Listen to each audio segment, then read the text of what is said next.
never seen something like that before. All of a sudden, I read this document from the Department of Health, and it said, go ahead and diagnose COVID-19. It didn't say put down probable. It said, go ahead and put COVID. You just showed it on your screen before. And so then I went to the CDC document, and that flies completely in the face of the manual that CDC puts out as to how death certificates should be filled out. In the manual, it talks about specificity and precision. And all of a sudden, we're being told, well, if it's reasonable, if it's likely, if it's probable, or it's presumptive, go ahead and put that down. That was what caused me to raise this up the flagpole of people and say, hey, I've never been coached or told before that this is what I need to do. And so I checked with 50 to 75 physicians in Minnesota, and none of them could remember it either. We didn't have that happen in 2018 when we had 60 to 80,000 deaths from influenza.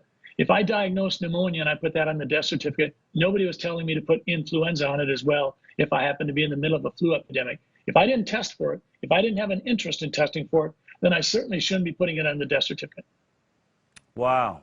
And so when you think about it, when you think about what's happening, can we then assume, and look, I want to be clear. Doctors are good people. They mean well. They also really, I think that one of the things that we've learned, on the high wire is they really want to do what the CDC tells them to do. The CDC writes the Bible in many ways of how they move forward, what they're supposed to do. So in this case, you have doctors doing what they're being told to do. It also helps, I think, bring funding into the hospital, I would think, but do you think that there's a real likelihood that these death rates, if we really went back, I know that Italy had said that 99% of the deaths in Italy had comorbidities, other life-threatening illnesses, and when their health department went back through, they said you should really look at it as though only 12% of death certificates have shown a direct causality from coronavirus. Do you feel like that might be an accurate way how we should be looking at the overall death numbers right now? Absolutely. Typically, death certificates are filled out based on causation. And now we're simply saying, well, you can just correlate it to what happens to be going around. I mean, we never do things like that. So I think that undermines the public trust. And then if you start looking at the actual numbers of how dollars come into this, when someone adds a diagnosis to a death certificate or a hospital discharge summary, that doesn't necessarily mean that they're doing anything wrong. I've been in hospitals for 35 years, and I've had administrative, clerical type of coding people come alongside of me and say, Dr. Jensen, I noticed that you discharged this patient with heart failure and pneumonia. And I say, yeah, that's right. That's what they had. And they'll say, well, but they also had a low potassium. And I say, yeah, but the low potassium really didn't have a lot to do with what we did during the hospitalization. But the coding person would say, but they did have it. So if we put that diagnosis down, we might get paid more. And it's true. And the fact of the matter was they had low potassium, so I'll add that diagnosis. That oftentimes matters. We've been told by hospitals for Medicare patients, it's way better for us to put down dehydration as the primary diagnosis and diarrhea as the second, because if you flip it, you get paid less. So there's no question, hospital administrators will coach us.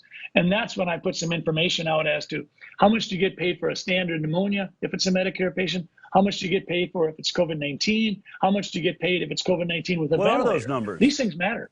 What are those numbers? I actually sent them over to you. But if a typical garden variety pneumonia without complications for a Medicare patient will be about $5,000.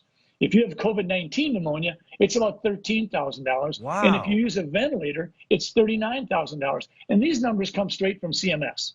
Right there they are. Wow, look at that. Wow, that's fascinating. You bring up the ventilators. I was just reporting that Stat News is now saying that the NIH has put out new guidelines trying to back people away from ventilators. Much of this appears, and we talked about this with Jeffrey Jackson, we've been hearing about incredibly high death rates from ventilators.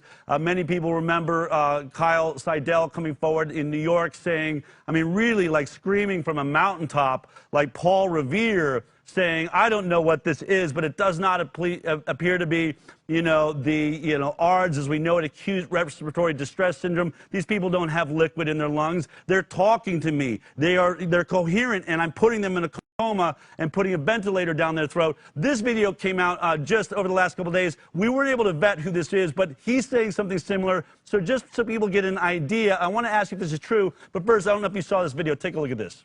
I am a respiratory therapist. Been doing this for 21 years. I've been kind of all over the place doing this. I wanted to show you our equipment room here. So we want to talk about COVID-19. First thing I want to say is does it look like there's a ventilator shortage? There's not.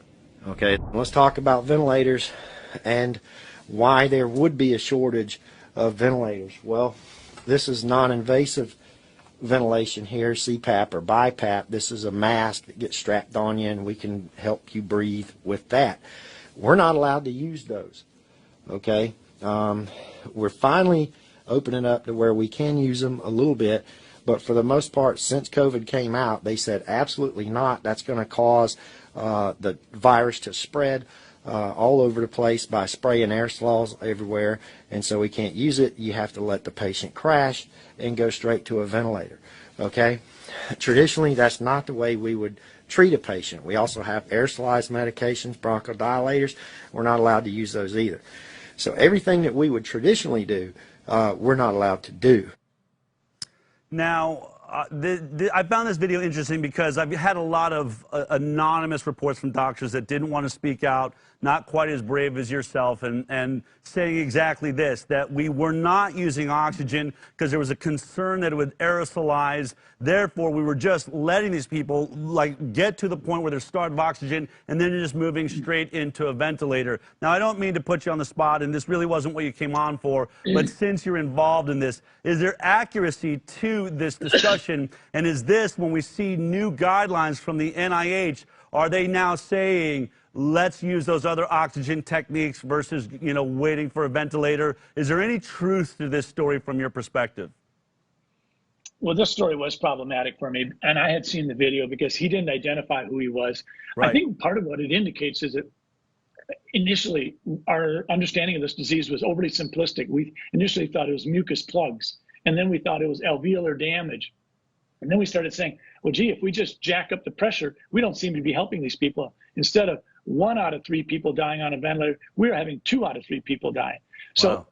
I think what we've learned is that COVID-19 disease is a multi-system encroachment. I mean, we're seeing people with blood in their urine. We're seeing impact on liver. So we've really had to take a step back.